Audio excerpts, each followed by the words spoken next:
अक्सर हड्डियों से जुड़ी हुई बीमारियों के विषय में लोग नजरअंदाज करते हैं और हम सभी जानते हैं कि पूरे शरीर का जो पिलर है वो हड्डी ही है। आज इसी हड्डी बीमारी से जुड़ी हुई बातचीत के लिए हमारे साथ इसी फ्रेम में डॉक्टर कन्हैया लाल गुप्ता साहब हैं, जिनका भागलपुर में Shri Nageshwar ortho and trauma centre है। ट्रामा सेंटर आप जानते हैं कि जो गंभीर चोट होती है उसका उन्नत उपकरण के साथ साथ एक प्रशिक्षित वहां पर कर्मचारी होते हैं और डॉक्टर भी एडवांस टेक्नोलॉजी के होते हैं, जहां पर पूरी देखभाल की जाती है। डॉक्टर साहब, बहुत बहुत स्वागत है सिटी टाइम से। मैं आपका बहुत बहुत स्वागत है आपका। हम देखते हैं कि इंसान या मनुष्य अपनी बाकी बीमारियों के बारे में बहुत गंभीर होता है, लेकिन हड्डी से जुड़ी हुई बीमारियां जब उम्र बढ़ती है तो वो धीरे धीरे प्रभाव छोड़ती है, वो दिखाती है अपना असर। तो आखिर कारण क्या है कि हड्डी के प्रति लोग लापरवाह क्यों होते हैं, बोन के प्रति क्यों लापरवाह होते हैं? देखिए, ऐसा है इकराम जी कि ये हड्डी की बीमारी के बारे में लोगों को उतनी जागरूकता नहीं है। ये तो छोड़िए कि उम्र के साथ साथ अब तो अपने लाइफस्टाइल के कारण से ये यंग लोगों में भी होने लगा है ना। और इसका मेन कारण है इनएक्टिविटी, मतलब कि लोग बहुत ज्यादा शारीरिक रूप से अपना एक्टिव नहीं रहते हैं। इस कारण से बोन का जो डेंसिटी है, बोन का स्ट्रेंथ है, वो कम हो जाता है। आप समझ लीजिए कि उसमें कैल्शियम, विटामिन और प्रोटीन्स का जो मात्रा होता है वो कम होने लगता है और इस कारण से बोन वीक हो जाता है। क्योंकि ये बहुत ही माइल्ड फॉर्म से रहता है और लगता है थोड़ा बहुत परेशान करता है, दैनिक दिनचर्या में इसको बहुत ज्यादा कॉम्प्रोमाइज नहीं करता है लोगों को, इसलिए इसके प्रति जागरूकता कम होती है। अच्छा, अक्सर देखते हैं कि ये हिप रिप्लेसमेंट या फिर कहते हैं कि नी रिप्लेसमेंट या फिर ये जो स्पॉट्स इंजरी वगैरह होती है, आजकल आमतौर पर किसी के साथ भी इस तरह की चीजें होती है। ये हिप रिप्लेसमेंट या फिर आपका जो नी रिप्लेसमेंट है, क्या आप करते हैं और करते हैं तो किस विधि से करते हैं? क्योंकि भागलपुर 3 टियर सिटी है और यहाँ पर जो भी पेशेंट है वो बहुत ही इकोनॉमिकली तरीके से वीक होते हैं, तो थोड़ा उनके विषय में बताइए हमारे दर्शकों को।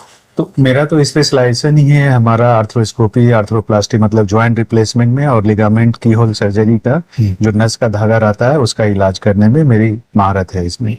मैंने इसकी ट्रेनिंग काफी अच्छे अच्छे इंस्टीट्यूट से लिया है। Safdarjung hospital, Apollo, Mumbai Kokilaben Dhirubhai Ambani hospital, England में वुडन हॉस्पिटल से मैंने, और स्विट्जरलैंड से लिया है इसकी ट्रेनिंग। तो इसमें यस, नो डाउट कि ये काफी कॉस्टली अफेयर है, लेकिन हम लोग और सरकार के द्वारा इसको बहुत कम में कर रहे हैं। हम लोग लोकल इम्प्लांट है, हम लोग विदेश में तो विदेशी कंपनी का रहता है, नो डाउट कि वो बहुत ही बढ़िया है ना, बहुत लास्टिंग होता है। लेकिन चूंकि अगर पेशेंट अफोर्ड नहीं कर रहा है तो इसकी भी लास्टिंग अच्छी है और हम लोग इसमें कर रहे हैं। ऐसे जरूरत कब पड़ती है हिप रिप्लेसमेंट की या फिर नी रिप्लेसमेंट की? किसी भी कारण से अगर ज्वाइंट डिजेनरेट कर जाता है, मतलब खराब हो जाता है ज्वाइंट, है ना, उसके चिकनाहट, उसका परत, चिकना वाला परत जो कार्टिलेज बोलते हैं वो खराब हो जाता है। वो किसी भी कारण से हो सकता है।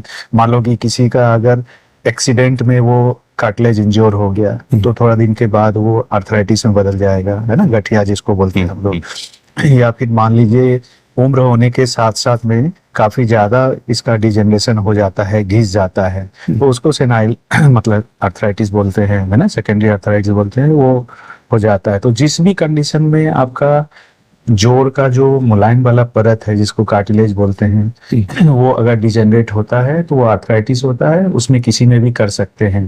पहले यूजुअली क्या होता है कि 40 से बाद में करते हैं, क्योंकि ये एक तरह का आर्टिफिशियल इम्प्लांट है। तो आर्टिफिशियल इम्प्लांट जो भी है तो उसका लॉन्जेविटी कुछ फिक्स है ना, तो इसलिए थोड़ा सा ज्यादा दिन में करते हैं ताकि इसका, एक तो यंग आदमी में करेंगे तो बहुत ज्यादा एक्टिव रहेगा, बहुत एक्टिव रहेगा तो उसमें घिसने का चांस रहेगा, है ना, इम्प्लांट के घिसने का चांस रहेगा, और साथ में उसका लूज होने का चांस रहेगा। इसलिए थोड़ा ज्यादा एज में करते हैं ताकि मान लो 25 साल 20 साल भी चलता है तो उसके बाद लोग का उतना एक्टिविटी नहीं रहता है और वो ना वियर एंड टीयर का चांस कम नहीं रहता और लोग rest of the life that can do, है ना, मतलब चल सकता है। लेकिन अब आजकल ऐसा नहीं है, इम्प्लांट्स में काफी डेवलपमेंट हुआ है ना। इम्प्लांट बोलते हैं जो चीज हम बॉडी में लगाते हैं, उस इम्प्लांट में काफी डेवलपमेंट हुआ है। इसके कारण से अब यंग में भी हम लोग अच्छे से कर सकते हैं और उसकी भी लॉन्जेविटी बहुत है। और अगर जरूरत पड़ता है रिवाइज करने का तो भी रिवीजन इतना आसान हो गया है कि खूब अच्छे से हम लोग रिवीजन भी कर सकते हैं और उसका भी रिजल्ट प्राइमरी सर्जरी के ही जैसा है। अच्छा, जिस शहर में आप प्रैक्टिस करते हैं, कहते हैं कि यहाँ पर आज भी एक उन्नत किस्म के उपचार के लिए जो एक जागरूक पेशेंट हैं वो बहुत कम भरोसा करते हैं। क्योंकि इस चीजों को समझना बेहद जरूरी है कि भागलपुर में जिस तरह के आप उपचार करते हैं इसमें ट्रस्ट कितना पेशेंट को हो सकता है? नहीं, वो तो है। अभी चूंकि यहाँ पे नया नया मैंने शुरू किया है और बहुत सारे लोग जानते भी नहीं कि यहाँ पे ये उपलब्ध है। तो अब आपके माध्यम से ही अगर उन लोग को पता चल जाएगा तो उससे काफी हद तक पेशेंट को लोकल में ही सुविधा उनको मिल जाएगा। बाहर जाने का प्रॉब्लम क्या होता है, जैसे डॉक्टर में तो कोई कमी नहीं है, मैंने इतने जगह अच्छे से किया है और सारा मैंने ट्रेनिंग लिया है, सो मैं बहुत ही अच्छे से ये काम तो कर सकता हूँ, किया भी हूँ। और यहाँ भी मैं इसी सोच के आया था, जब मैं दिल्ली मुंबई में रहता था तो हमारे यहाँ से बहुत लोकल पेशेंट्स वहाँ मिलते थे। तो मुझे लगता था क्या कि ये मतलब यहाँ आने में, यहाँ रहने में, पेशेंट के एक दो अटेंडेंट के साथ आने में इतना ज्यादा परेशानी है तो इसका कॉस्ट जो है जस्ट डबल ट्रिपल हो जाता था, है ना, 2 गुना 3 गुना हो जाता था। तो मेरा आने का पर्पस भी यहाँ भागलपुर में यही था कि मैं अपने लोगों को अपने जगह पे ये सुविधाएं दूं, ये सर्विस दे ये सर्विस दूं क्योंकि जो मैं वहां कर रहा था वही मैं यहाँ भी कर रहा हूँ। तो अब आपके माध्यम से मुझे लग रहा है कि लोग यहाँ पे जानेंगे, समझेंगे और अपना सही उपचार करा पाएंगे। और इसमें कहीं कोई डाउट नहीं है कि रिजल्ट वहां से कम मिलेगा, रिजल्ट एक बार वैसा ही मिलेगा। डॉक्टर साहब, जब मैं आपका एक पॉडकास्ट की तैयारी कर रहा था या फिर कहें हम आसान भाषा में इंटरव्यू की तैयारी कर रहा था तो मैंने देखा गूगल पर कि ऑस्टियोपोरोसिस भी एक हड्डी से जुड़ी हुई बीमारियां होती है जिसमें कि हड्डी कमजोर हो जाते हैं और भंगूर हो जाते हैं। मुझे याद है कि एक पेशेंट मुझे मिला था और उसने मुझे शिकायत की थी कि मेरा घुटना अपने आप टूट गया, बाद में उसको बोन कैंसर डिटेक्ट हुआ और बहुत परेशानियां उनके साथ हुई। तो ये जो ऑस्टियोपोरोसिस है ये कैसे, इस चीज को आप लोग ऑब्जर्व करते हैं या फिर उसका इलाज किस तरह से करते हैं, उसका बचाव कैसे करते हैं? ऑस्टियोपोरोसिस का पहले कारण जानते हैं हम लोग। ऑस्टियोपोरोसिस का मेन कारण है आजकल के हम लोग का जो लाइफस्टाइल है, वो एक मेन कारण है। लाइफस्टाइल में सबसे बड़ा प्रॉब्लम इनएक्टिविटी, मतलब अपना शारीरिक कुछ काम नहीं कर रहे, ये सबसे बड़ा कारण है। क्योंकि इसका प्रमुख कारण है, सबसे प्रमुख कारण मैं अगर बोलूंगा तो ये inactivity due to changing lifestyle, है ना। जो आजकल जो लाइफ स्टाइल चेंज हो गया है, आदमी का शारीरिक एक्टिविटी कम हो गया है, ये एक मेन कारण है। और इस कारण से इसका माइल्ड फॉर्म है ना, ऑस्टियोपोरोसिस तो बहुत सीवियर फॉर्म हो गया, इसका माइल्ड फॉर्म जिसको हम लोग ऑस्टियोपीनिया बोलते हैं, ये बहुत सारे चेयर पर्सन में जो मतलब चेयर काम करते हैं, चेयर पे बैठ के काम करते हैं या बहुत ज्यादा इनका फिजिकल एक्टिविटी नहीं है, तो यंग लोगों में भी आजकल बोन डेंसिटी कम पाया जा रहा है, जिसके कारण से माइल्ड सा बॉडी में पेन रहता है। ठीक है, सिर्फ अगर वो डाइट थोड़ा ठीक कर ले और थोड़ा फिजिकल एक्टिविटी बढ़ा दें, इससे ही उनका सारा प्रॉब्लम सॉल्व हो जाएगा। कुछ ज्यादा दवाई वगैरह लेने की जरूरत नहीं पड़ती है। बोन हमारा मजबूत होता है और बनता ही है लोडिंग से। अगर बोन को लोड नहीं करेंगे, बोन पे प्रेशर नहीं देंगे तो हड्डी आपका कमजोर हो जाएगा। एक तो ये कारण है। दूसरा कारण ऑस्टियोपोरोसिस जो ओल्ड एज में होता है, वो भी एज के कारण से क्या है, बोन थोड़ा थोड़ा कम होने लगता है, उसका डेंसिटी, उसका कैल्शियम, उसका विटामिन, है ना, उसका प्रोटीन का मात्रा कम होने लगता है बोन में और बोन कमजोर हो जाता है। इस कारण से थोड़ा सा भी चोट लगने पे वो टूट जाता है ना। तो इसको हम लोग समझ लीजिए वो अपने आप टूटता है, अपने आप टूटता है, क्योंकि बोन जो है ना बीमार है ना। तो इसको हम लोग पैथोलॉजिकल फ्रैक्चर के कैटेगरी में रखते हैं, जैसा कि आपने कहा। इसको पैथोलॉजिकल फ्रैक्चर भी कह सकते हैं? हाँ बिल्कुल। अगर ऑस्टियोपोरोसिस है, अगर ऑस्टियोपोरोसिस में फ्रैक्चर हो रहा है ना, तो इसको पैथोलॉजिकल फ्रैक्चर ही बोलते हैं। ठीक है, और जैसा कि आप अभी ट्यूमर का बात बताया आपने, तो ट्यूमर में भी हड्डी कमजोर हो जाता है और उसमें भी फ्रैक्चर हो जाता है, तो वो भी पैथोलॉजिकल फ्रैक्चर के कैटेगरी में हम लोग रखते हैं। पहली स्टेज में सावधानी कैसे बरते, इसका उपचार कैसे करें? सावधानी पहले तो आप उचित सलाह लीजिए, है ना, अपने से इलाज नहीं कीजिए। उचित जो भी इनके एक्सपर्ट हैं, है ना, हड्डी के डॉक्टर हैं, आप उनसे सलाह लीजिए। अपना सारा लेवलिंग कराइए, डेक्सा स्कैन आता है वो कराना है,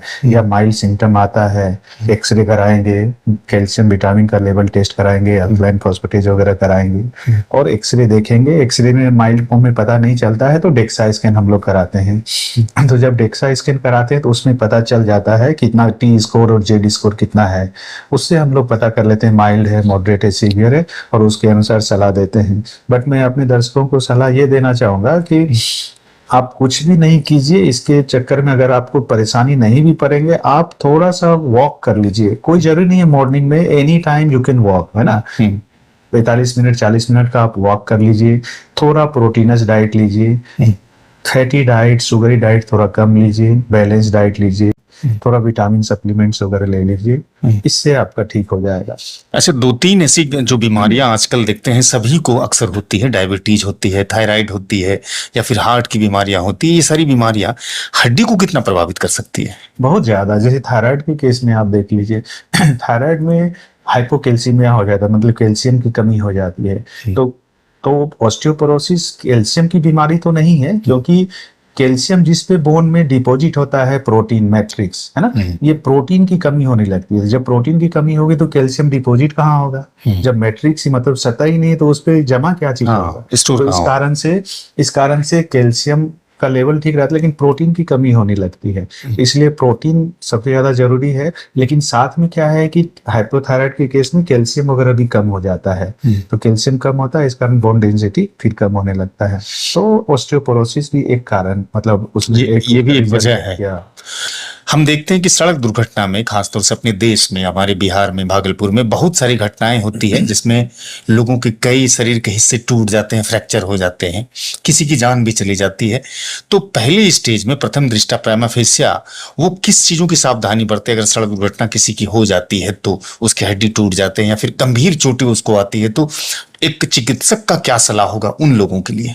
सबसे पहले मैं अपने दर्शक को ये बताना चाहता हूँ, prevention is better than cure.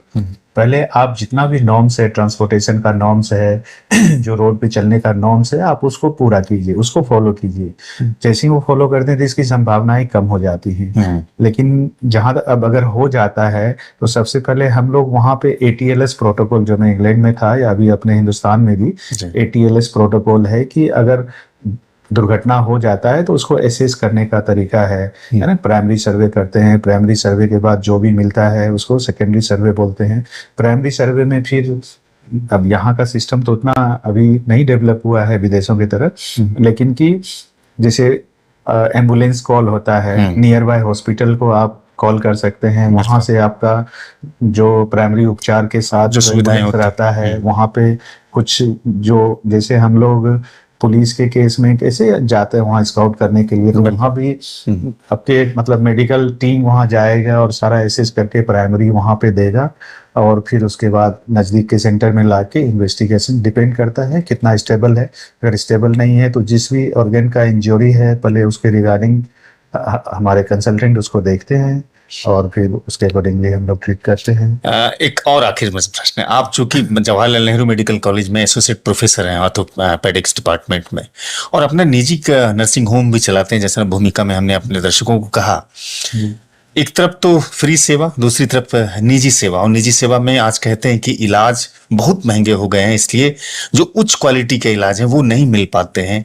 तो ये जो भ्रांति है या फिर ये जो सच्चाई है या फिर ये इस तरह की जो चीजें हैं, वो आप कैसे एक्सप्लेन करेंगे, उस चीज को कैसे परिभाषित करेंगे? ऐसी कोई बात नहीं है, वहाँ तो नो डाउट कि थोड़ा सा कॉस्ट कम पड़ता है, क्योंकि वहाँ सारी चीजें सरकारी मतलब गवर्नमेंट के कॉस्ट पे सारा मिल जाता है। यहाँ पे क्या है, हम लोग को सारा चीज खरीदना पड़ता है, तो थोड़ा सा कॉस्ट हाई जाता है। But at the same time चूंकि वहाँ पे बहुत ज्यादा भीड़ है, मैं अपने दर्शक को बताना चाहूँ, ऐसा नहीं कि मेरा सर्विस वहाँ कम है, लेकिन चूंकि नंबर्स इतना ज्यादा है कि हम लोग बहुत अच्छे से फोकस, हर एक पेशेंट को 100% फोकस नहीं कर पाते हैं।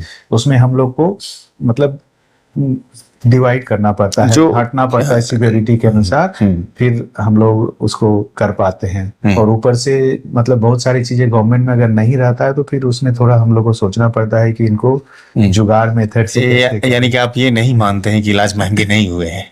महंगा नहीं हुआ है, एक्चुअली एडवांसमेंट हुआ है हेल्थ सिस्टम में, एडवांसमेंट बहुत ज्यादा हुआ है। हर एक चीज में इतना ज्यादा मतलब R&D हो रहा है, इतना ज्यादा रिसर्च हो रहा है, डेवलपमेंट हो रहा है। इस कारण से नया चीज आ रहा है और नया टेक्नोलॉजी आ रहा है, तो वो थोड़ा कॉस्टली कर रहा है। लेकिन एट द सेम टाइम जो इलाज अभी से पहले था वो कई गुना अच्छा हो गया है। तो वो न्यू टेक्नोलॉजी के एडवांसमेंट के कारण जो नया रिसर्च हो रहा है वो थोड़ा महंगा रहता है। बहुत बहुत शुक्रिया सर, आपने बहुमूल्य समय दिया सिटी टाइम्स को, उनके दर्शकों को, इसके लिए बहुत बहुत शुक्रिया आपका। Thank you sir. Doctor Kanhaiya Lal साहब को आपने सुना, जो हड्डी से जुड़ी हुई बीमारियों के विषय में बता रहे थे। इसके शुरुआती लक्षण क्या हो सकते हैं, उसके उपचार क्या हो सकते हैं और कैसे आप बच सकते हैं, ये तमाम जानकारी इस वीडियो में उन्होंने रखी है। इस वीडियो को लोगों तक पहुंचाइएगा, उसके लिए आपके पास 2 प्लेटफॉर्म है, यूट्यूब है, वहां पर लोगों को आप साझा करके पहुंचा सकते हैं, और दूसरा फेसबुक है, फेसबुक पर भी हमारे पेज को फॉलो कीजिएगा, लाइक कीजिएगा, और इस वीडियो को लोगों तक पहुंचाने के लिए पेज को भी साझा कीजिएगा, शेयर कीजिएगा। मुझे सुनने के लिए बहुत बहुत शुक्रिया। कैमरे के पीछे समीम मेहनत कर रहे थे।